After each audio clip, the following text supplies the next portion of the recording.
Decades on, the topic of North Korea remains a touchy subject. The world has passed judgment. The country is beyond repair. Our preconceived ideas about the Democratic People's Republic of North Korea remain firmly in place. An erratic, Orwellian regime, paranoid, schizophrenic, a place of modern-day gulags.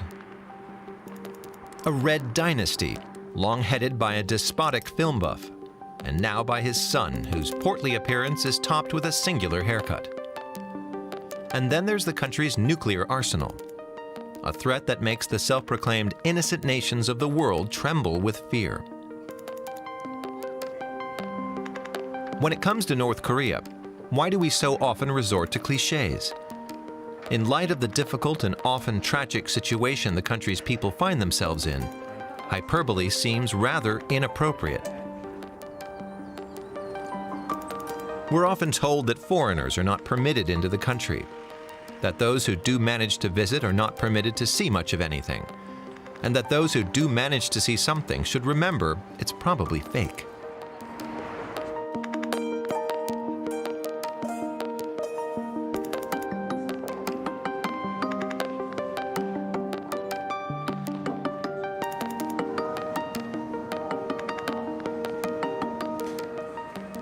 Someone once insisted to us that there were no high-rises in Pyongyang.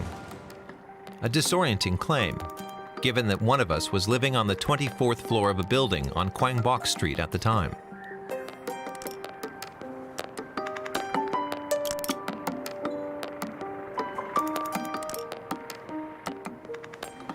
This film was shot over a period of 8 years by 3 people. One of us is a translator of Korean. Between us, we made more than 40 trips to North Korea. But the film does not show prison camps or rocket launch pads. That's forbidden. As are images of soldiers, construction sites, shopping malls, gambling, pictures of people who do not have enough to eat, and pictures of people who are eating. Avoiding these images is harder than it might seem.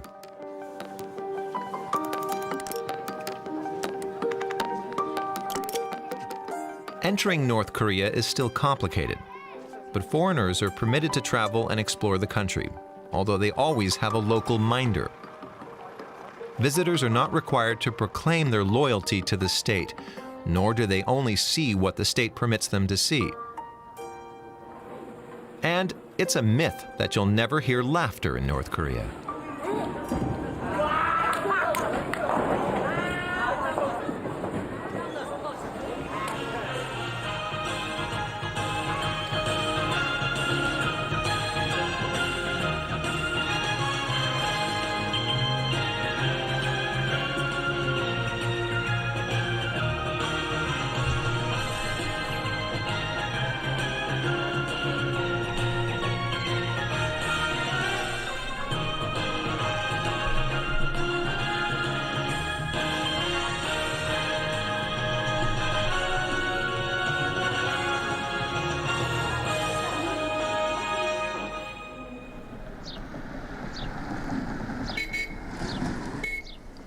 As soon as we leave the city, the roads are riddled with cracks and potholes.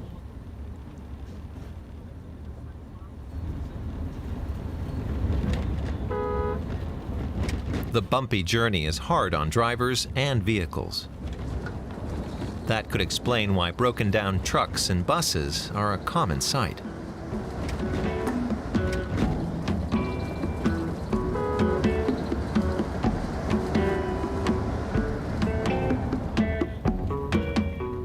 Depending on the season, the workers in the fields might be harvesting wheat, rice, or potatoes.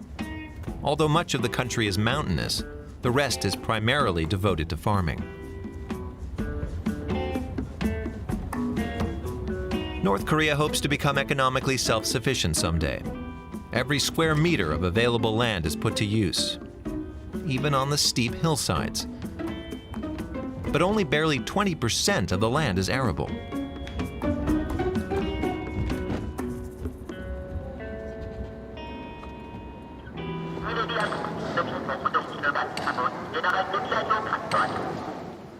This factory was not filmed in 1920, but in 2016 using a small camera while exploring the city of Hamhung. As so often in North Korea, appearances are deceiving. This is the country's largest fertilizer factory, which Kim Il-sung honored with more than 30 visits.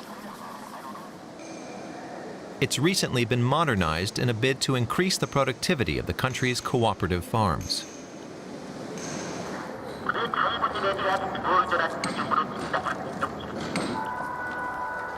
Cooperative farms like this one, with its familiar ox carts, geese and ducks, and the omnipresent red flags. Another visit to a collective farm a year later. It's raining and everyone has gone to seek shelter. The productivity chart proudly displays the farm's yields. We take shelter in the living room of one of the farm workers. She tells us about the bitter cold winters, hot summers, and the back-breaking work in the rice fields. Her son is 14. Small for his age, she admits, but the family has been through hard times. Her son was born just as the Great Famine was ending. Behind her, one of the country's ubiquitous historical melodramas is playing on TV. Then she launches into a vivid description of her visits to Pyongyang. In addition to the mausoleum of the great leaders, I visited the Museum of the Revolution, the amusement park near the leader's birthplace, the Revolutionary Martyrs Cemetery, the Science and Technology Museum, and the Grand People's Study House. I went everywhere.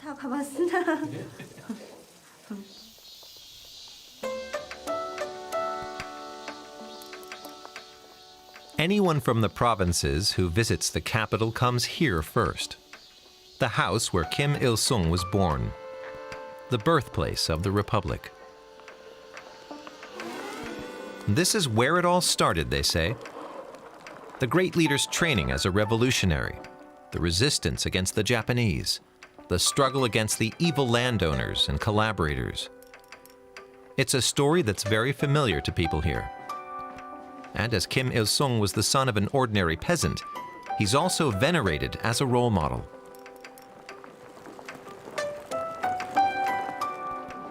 This is a place of pilgrimage year-round. In the winter, the buildings and grounds are decked in sober white. During our visit in 2011, we first saw local visitors wearing brightly colored winter coats, imported from China. By 2015, the classes of school children are wearing brand-name sweatpants, even though their sneakers don't quite yet make the grade.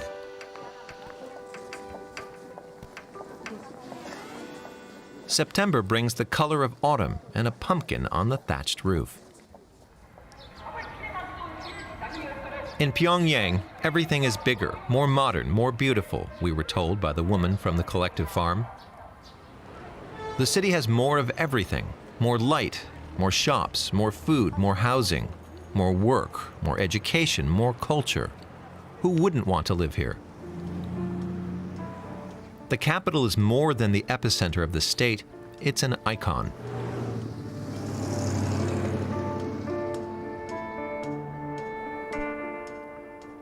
Our farmer would probably have been told that these exemplary buildings are home to exemplary citizens, scientists, soldiers, civil servants.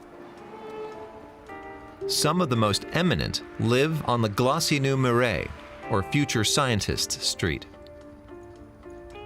For a farmer from a village without so much as a paved road, this would be an impressive sight.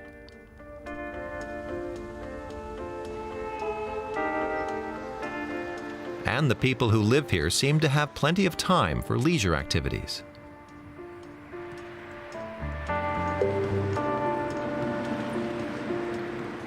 Our visitor from the collective farm couldn't help but be dazzled by these high-rises, the most famous of which looks like an atom when viewed from above. And by the new districts springing up around the city, built with the labor of the country's soldiers and workers.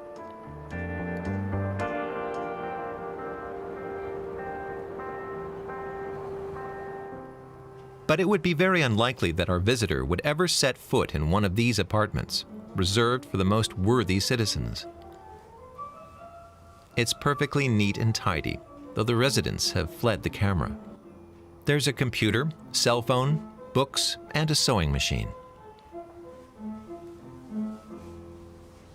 The balcony offers a view across the city in the midst of a real estate boom.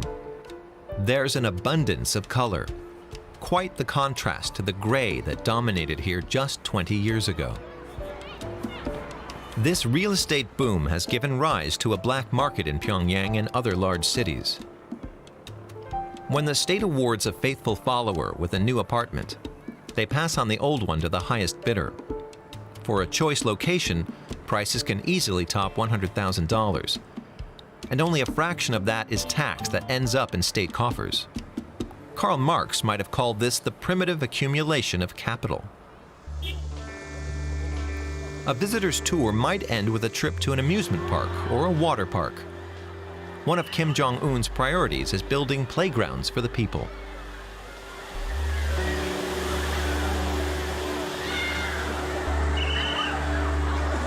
The entrance fee, equivalent of €2, isn't cheap by local standards, but everyone mingles and enjoys themselves. Even the adults get into the swing of things.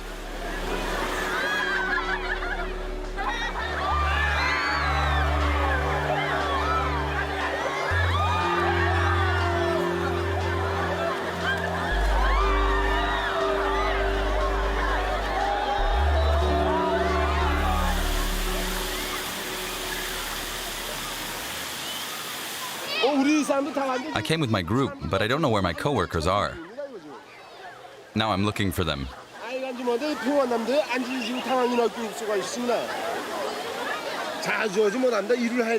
work at a large coal mine an hour away from Pyongyang. I can't come often because of my work. Today we visited the Great Leader's Mausoleum, so I stopped by here. I like to come to Pyongyang to relax. After having fun like this, work comes more easily. What are you looking at? Go play. We've never been abroad, but now we have lots of water parks, even at home in our province north of Pyongyang.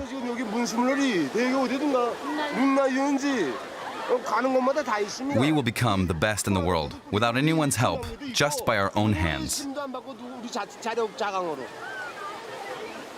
Any more questions? We're the best.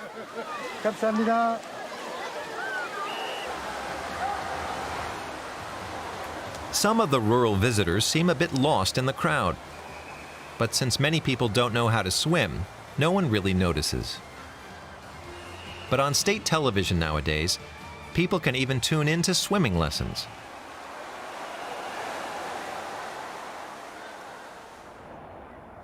The sun is beginning to set, a good time to visit the city's main amusement park, beyond Pyongyang's Arch of Triumph. Like everywhere in North Korea, filming anything to do with the military is banned, but hard to avoid because soldiers are everywhere.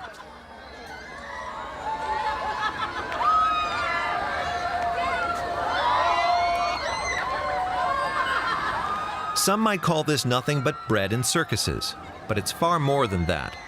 There's hardly a North Korean who doesn't dream of living in Pyongyang. And every resident of Pyongyang is terrified of being expelled from the city for some foolish mistake, forcing them and their family to live in exile for a few years or for the rest of their lives, in a place where they'll have less of everything.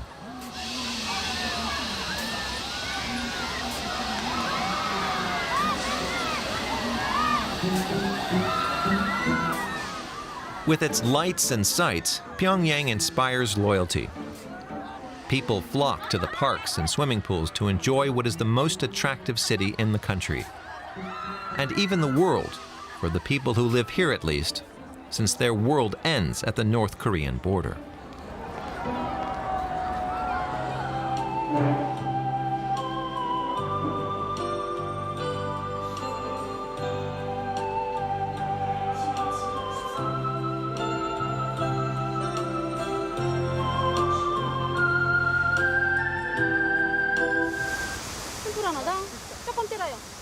조금 떼고 작은 불어요.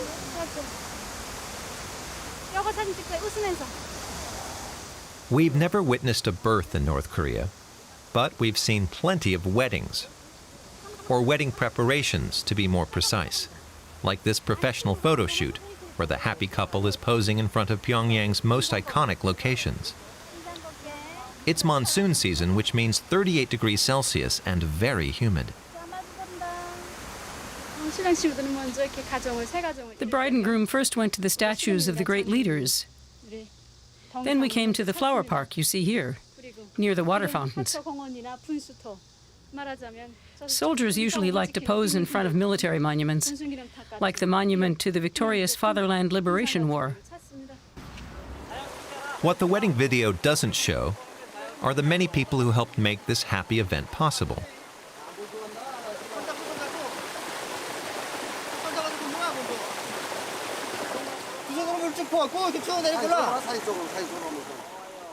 In North Korea, most marriages are arranged through matchmakers. It's their job to find the ideal marriage partner who will also be suitable to the families. Although marrying for love is just starting to trend, arranged marriages are still the norm. One result is that people usually marry within their own social class.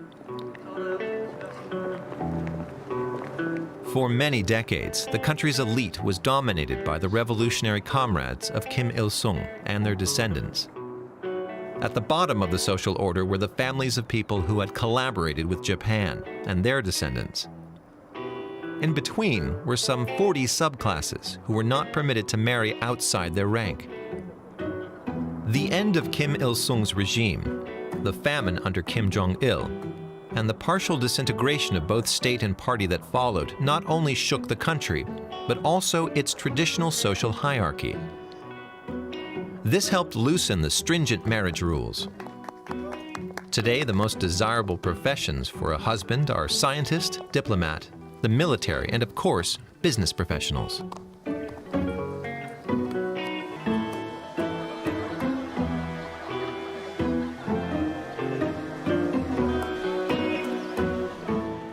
For years, women traffic police were highly sought after on the marriage market. But they're seen less often now, with the installation of traffic lights.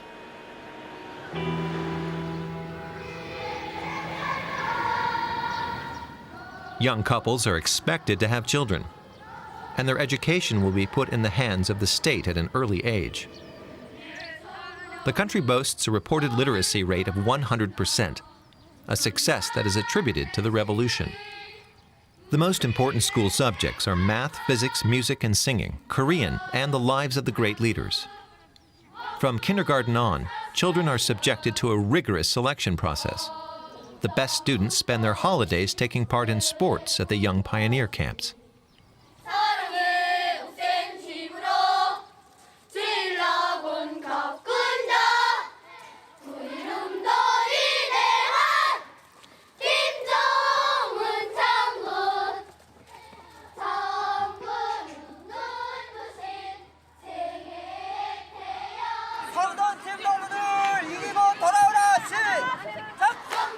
When we arrive at the stadium, the competition is underway. Each side is cheering on its team. The young charges aren't wearing the standard lapel pins bearing the images of the great leaders. They're on holiday, and children under 16 aren't obliged to wear them.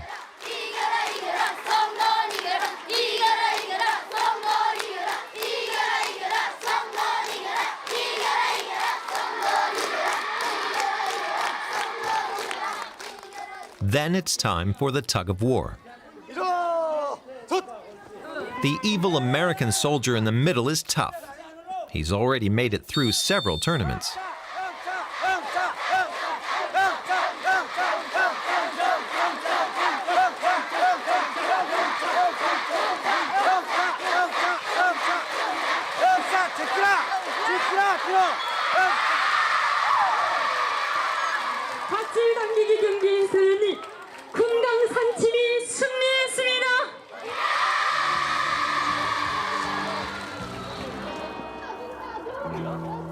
Finding a good husband, having a successful career, these topics are far more interesting to most North Koreans than the endless propaganda they're exposed to. Getting married is important, and it's also the focus of the sitcoms that are broadcast on a giant screen near the central railway station. Locals stand here to watch them in the middle of December, even in a chilly minus 15 degrees Celsius.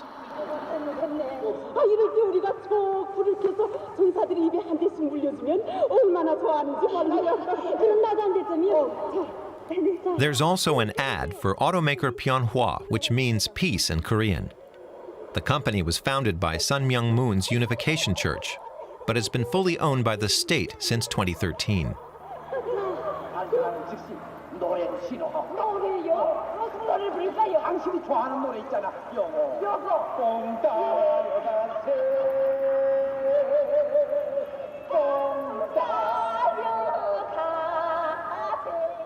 The sitcoms portray a politically correct world.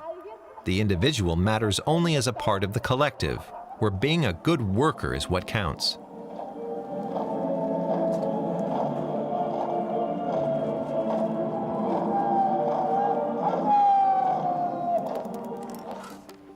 In the winter, everyone is responsible for a stretch of road. No matter how much snow has fallen, it has to be cleared. That's why scenes of people scraping snow and ice off their patch of road before heading off to the office are a common sight in the winter.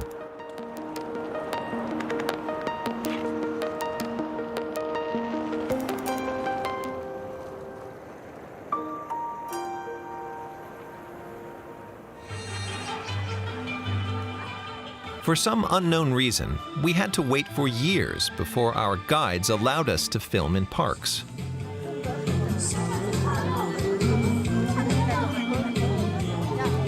Moranbong Park is a popular place for Sunday outings. It's something like North Korea's Central Park. We wondered why permission to film here took so long. People drawing park scenes hardly seem like a state secret. Then there are also shooting ranges, dancers, and lots of picnics.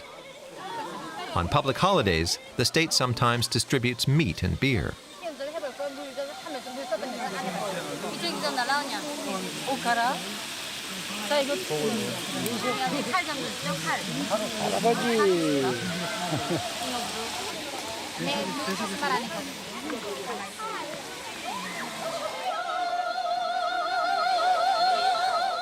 These pensioners, free of family and professional obligations, are enjoying a day out.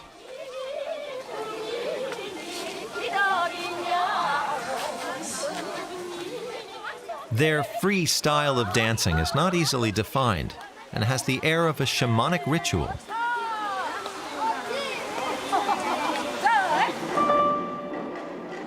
In 1956, filmmaker Chris Marker, who was part of the first French delegation to visit the North after the Korean War, recorded almost identical scenes of workers dancing by a train factory.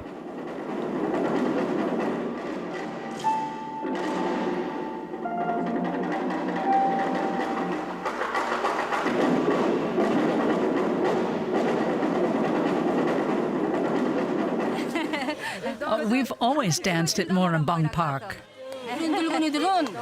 We come here with former colleagues. We meet every Sunday to dance.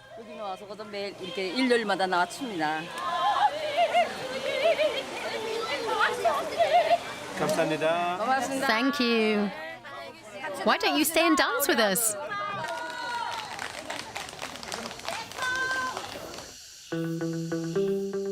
The district next to the park is nicknamed Little Dubai. At first sight, it looks like a kind of commuter suburb, but appearances are deceiving. All sorts of things are hidden behind these tinted windows. Electronics stores, pharmacies, banquet halls, supermarkets, and a huge selection of bars and restaurants.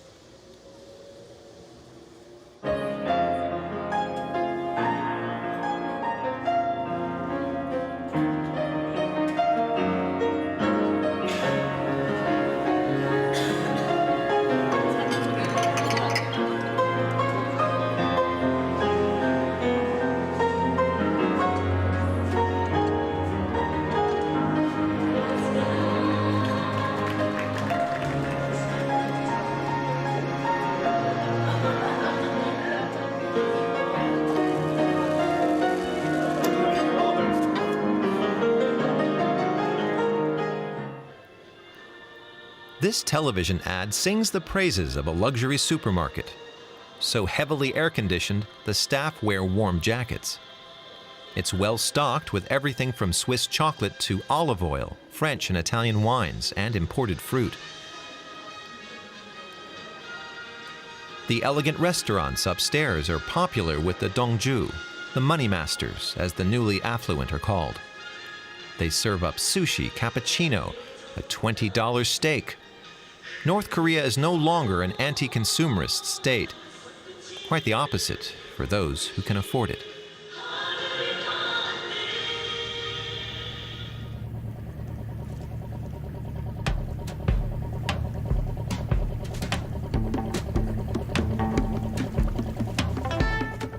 North Korea's party newspapers don't publish restaurant reviews yet, but given the number of restaurants, barbecue joints, and snack bars cropping up everywhere around the country, that's probably not too far off.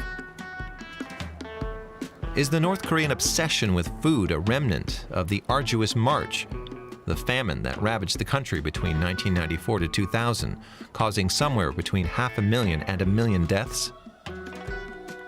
Back then, even the word restaurant was considered taboo. When Kim Jong-un came into power, he promised the North Koreans they would never face such deprivation again.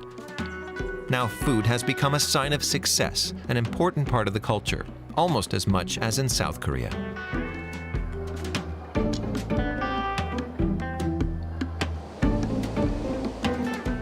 We come across a 2018 press release from the official North Korean news agency.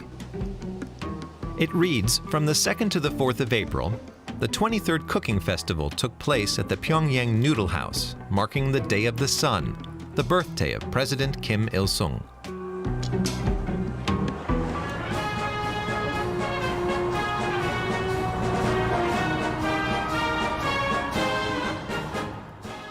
If there's anything North Koreans excel at, it's parades. Each time, military experts around the world scrutinize the missiles mounted on the vehicles, imported in violation of UN sanctions. Others analyze the slogans or ponder the differences between parades over 3 generations of rulers, Kim Il-sung, his son, and his grandson. But there's one constant over the years: the images of North Koreans cheering on their leaders.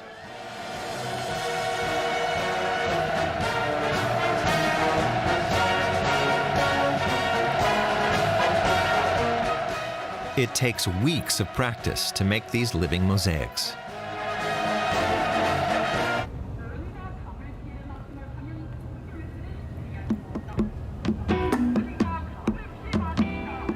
Normally, filming rehearsals is forbidden. North Korea only likes to display finished products, be it a choir, a painting, a missile, or a reform. But it's a tempting scene. Since 5:30 in the morning, students have been out on every square in the city practicing for the upcoming parade. All of Pyongyang's main roads pass through Kim Il-sung Square. It's obligatory to slow down when passing in front of the portraits of the great leaders, so the temptation to reach for our cell phones and cameras is high.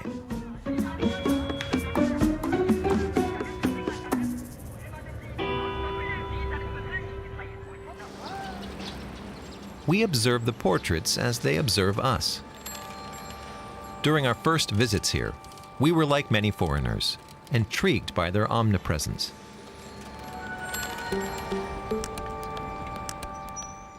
But the more often we visited, the less we noticed them. The same does not apply to North Koreans. Cyclists are required to dismount from their bikes and look upon the statues of their leaders. Cars must slow down. Passers-by turn to gaze at the images. Shortly after Kim Jong-il's death, a young upper-class woman tried to explain what the leaders meant to her. "It's a bit like you with your Jesus," she said. "Except for us, Jesus would also be a member of the family."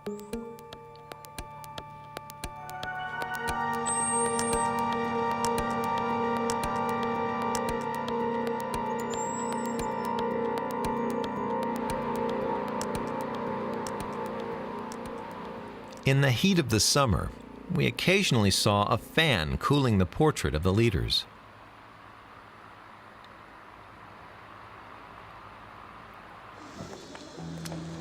North Korean art, like this fresco near the entrance to a sports shoe factory, is designed to portray the country as the party would like to see it. It's not pure fiction, but more often more an aspiration rather than a reality.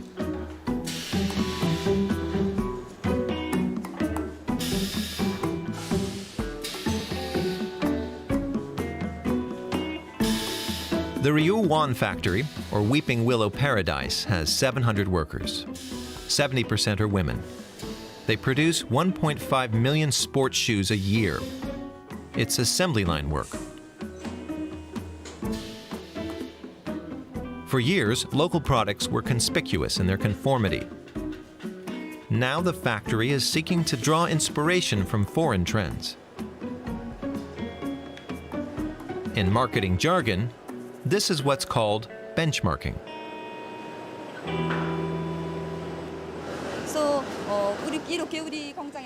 After he visited our factory, our respected marshal sent us 142 pairs of foreign shoe models.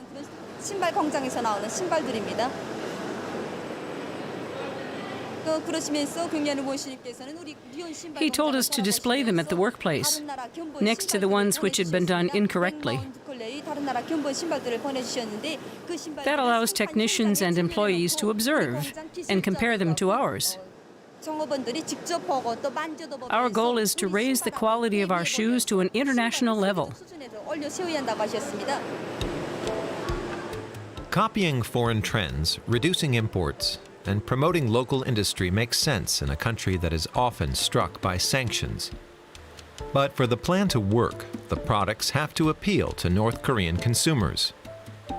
One new brand is called Adibas, with a B. The shoes all sport 3 stripes. In North Korea, patriotism is still a key sales driver. Fashions are changing slowly too.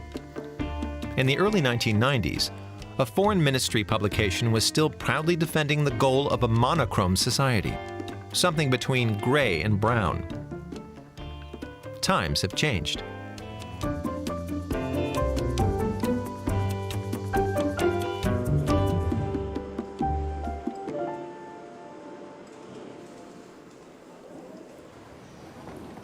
We pay a visit to a bowling alley. Bowling, popular in the 1980s, has become trendy again.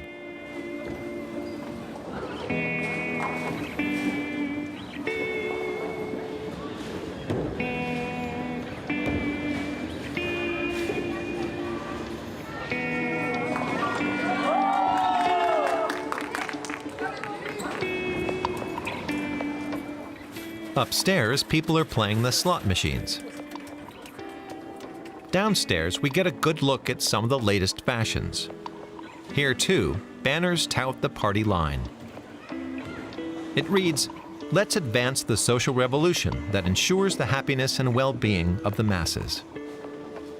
If it wasn't for the slogans on the walls, we could be almost anywhere in Asia.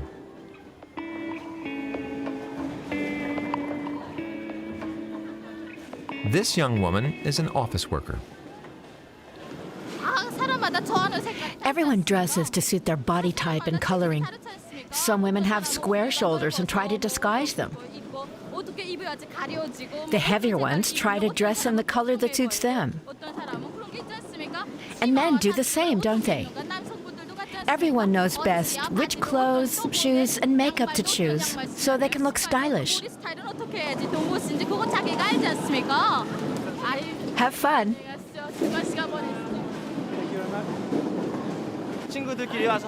We come here with friends and colleagues to get some exercise and relax. Bowling alone is no fun. It's the atmosphere and good mood that counts.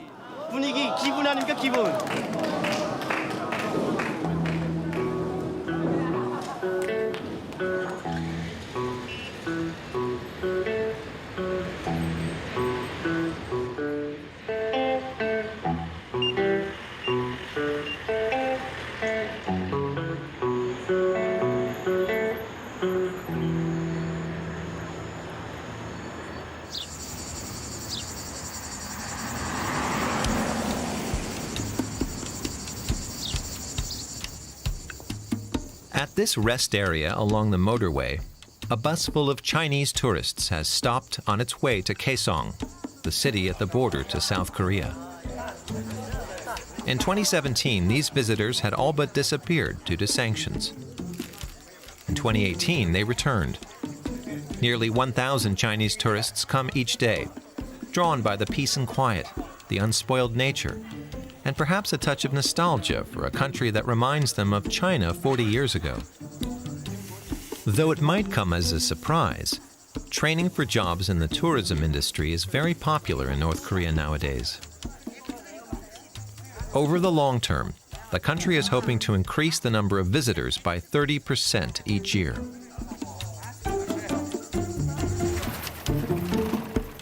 In the fall, Wonsan Beach on the East Sea is deserted.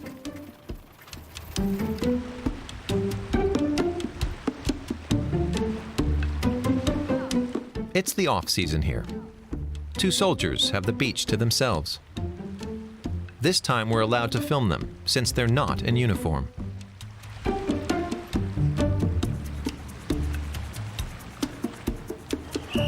This is the same beach in the summer.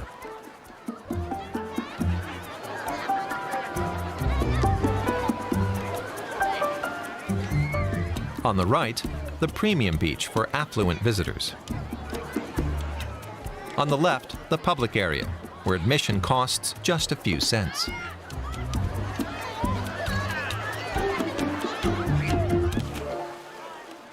Whether it's a group of workers, a gathering of students, or entire families, everyone's enjoying themselves.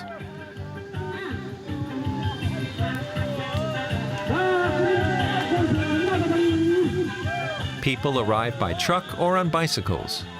Some come for the day, others for a week. Many come from rural regions.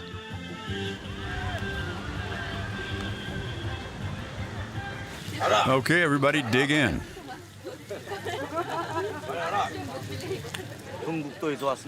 We come from the countryside north of Pyongyang. The whole family has come here to relax.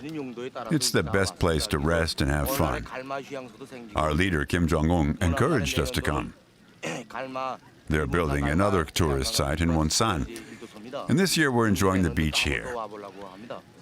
Next year, we plan to relax at the new Karma tourist zone.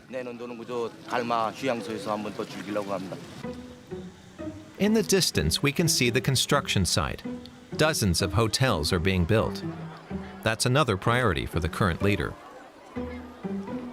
When Donald Trump met with Kim Jong-un, the US president was enthusiastic about the area and said the location had a lot of potential for development. In 2015 and 2016, North Korean delegations discreetly inspected the French Riviera and other Mediterranean resorts for ideas that they could bring back to adopted home.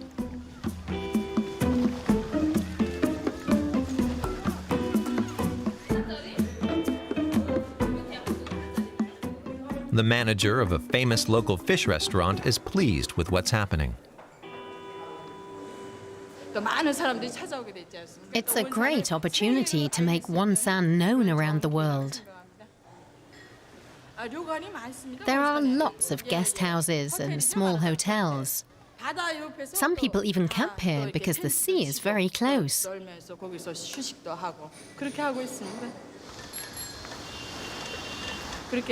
I hope many French people will come here to swim and try our famous soup, of course.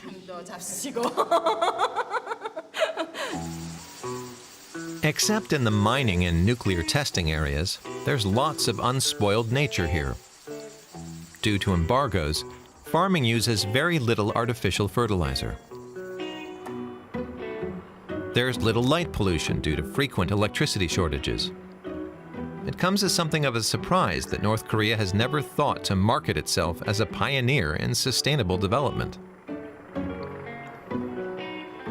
Uninhabited for the past 65 years, the Demilitarized Zone has preserved a unique biodiversity.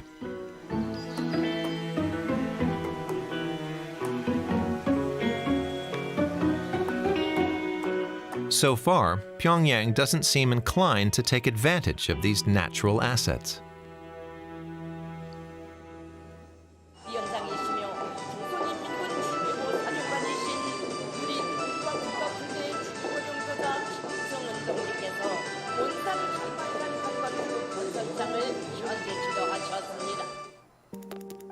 in the rest of the world, North Korea is seen as an anomaly. North Korea also sees itself as unique, which it certainly is. As frequent visitors, we are struck by the endless repetition of the same songs sung everywhere, at schools and on public transportation. The same slogans decorate the streets. The same films are constantly broadcast on TV. North Korea is a country under a bell jar, a country marching to its own pace. It's impenetrable, frustrating, exhausting. But its people are open, curious, and full of life. North Korea is changing rapidly. Pali-pali, or fast-fast, is a favorite phrase in both North and South Korea. North Koreans' tastes are changing, as are their hopes for the future. Perhaps one day, our image of North Korea will change too.